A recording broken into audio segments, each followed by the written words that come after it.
Santapan Harian Kamis 29 Juni 2023.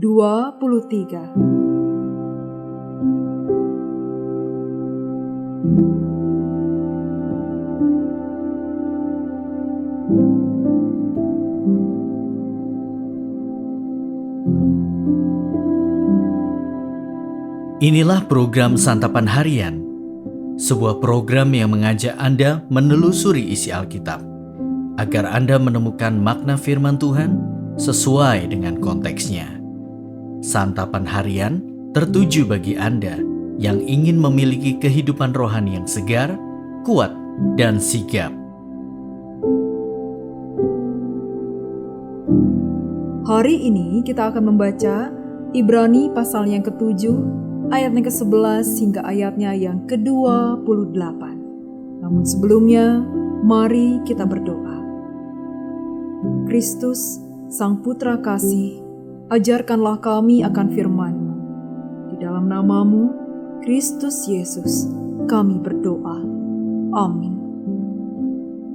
Ibrani 7 ayat 11-28. Karena itu, andai kata oleh imamat Lewi telah tercapai kesempurnaan, sebab karena imamat itu umat Israel telah menerima Taurat, apakah sebabnya masih perlu seorang lain ditetapkan menjadi imam besar menurut peraturan Melkisedek, dan yang tentang dia tidak dikatakan menurut peraturan Harun? Sebab jikalau imamat berubah, dengan sendirinya akan berubah pula hukum Taurat itu. Sebab ia yang dimaksudkan di sini termasuk suku lain. Dari suku ini tidak ada seorang pun yang pernah melayani di mezbah. Sebab telah diketahui semua orang bahwa Tuhan kita berasal dari suku Yehuda, dan mengenai suku itu Musa tidak pernah mengatakan suatu apapun tentang imam-imam. Dan hal itu jauh lebih nyata lagi, jikalau ditetapkan seorang imam lain menurut cara Melkisedek, yang menjadi imam bukan berdasarkan peraturan-peraturan manusia, tetapi berdasarkan hidup yang tidak dapat binasa. Sebab tentang dia diberi kesaksian, engkau adalah imam untuk selama-lamanya menurut peraturan Melkisedek. Memang suatu hukum yang dikeluarkan dahulu dibatalkan, kalau hukum itu tidak mempunyai kekuatan dan karena itu tidak berguna. Sebab hukum Taurat sama sekali tidak membawa kesempurnaan, tetapi sekarang ditimbulkan pengharapan yang lebih baik, yang mendekatkan kita kepada Allah. Dan sama seperti hal ini tidak terjadi tanpa sumpah, memang mereka telah menjadi imam tanpa sumpah, tetapi ia dengan sumpah diucapkan oleh Dia yang berfirman kepadanya. Tuhan telah bersumpah dan ia tidak akan menyesal.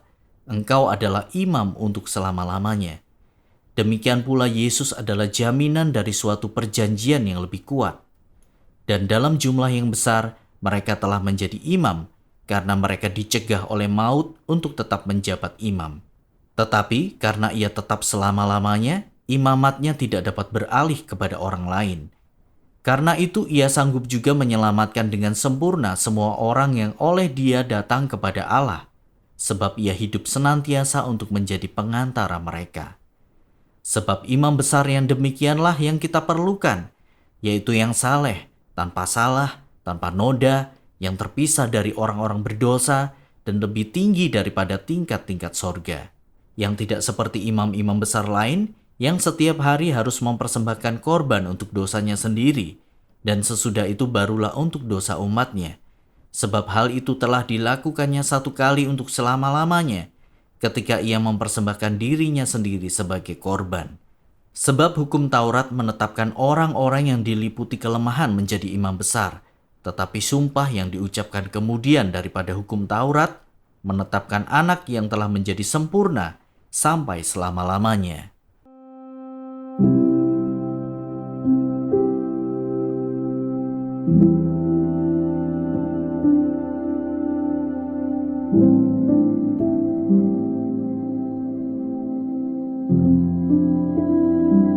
Sahabat Santapan Harian, pada bacaan sebelumnya, penulis surat Ibrani telah memberikan argumen awal yang mendukung keunggulan keimaman Yesus atas semua imam besar Yahudi.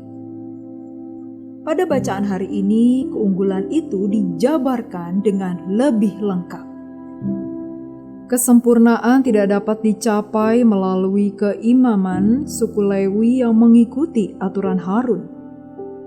Imam-imam Lewi, termasuk imam besar, masih dapat berdosa dan dipenuhi kelemahan. Durasi pelayanan mereka terbatas sesuai dengan usia mereka yang terbatas. Untuk dapat mencapai kesempurnaan diperlukan model keimaman yang lain, yang bebas dari dosa dan tidak terbatas waktu.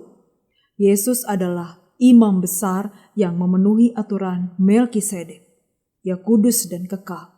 Karena itu, ia sanggup menyelamatkan semua orang percaya dari segala zaman. Firman hari ini mengajak kita merenungkan keterbatasan dari setiap pelayanan manusia. Para hamba Tuhan harus menyadari betapa fana dan terbatasnya pelayanan mereka. Sesungguhnya, tidak ada pendeta, penginjil, penatua, atau diakon yang dapat mencapai standar Allah. Jangan kita merasa hebat, meski jangkauan pelayanan kita sampai ke level internasional. Kemampuan finansial gereja kita kuat dan pengetahuan kita teruji secara akademis, pelayanan kita tetap mengandung kelemahan dan kekurangan. Kenyataan ini seharusnya membuat semua hamba Tuhan merasa miskin di hadapan Allah. Di sisi lain, kebenaran bahwa Kristus adalah imam besar di surga melambungkan kepercayaan diri hamba Tuhan. Pelayanannya yang sempurna menutupi pelayanan kita yang tidak sempurna. Meski kita penuh kelemahan dan kekurangan, Tuhan berkenan memakai kita. Meski belum menghasilkan buah, Ia akan terus menguatkan dan memampukan kita.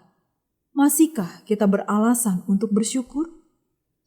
Marilah bersyukur untuk setiap pelayanan yang Tuhan percayakan kepada kita. Ini bukan soal hebatnya pelayanan siapa, tetapi hebatnya Tuhan yang berada di balik setiap pelayanan kita. Mari kita berdoa. Tuhan Yesus, kuasa-Mu nyata di dalam kelemahan kami. Engkau menerima kekurangan dan kelemahan kami, serta membalutnya di dalam kasih, serta memanggil kami untuk melayani-Mu bagi sesama. Dalam nama-Mu ya Kristus Yesus, kami siap melayani. Amin.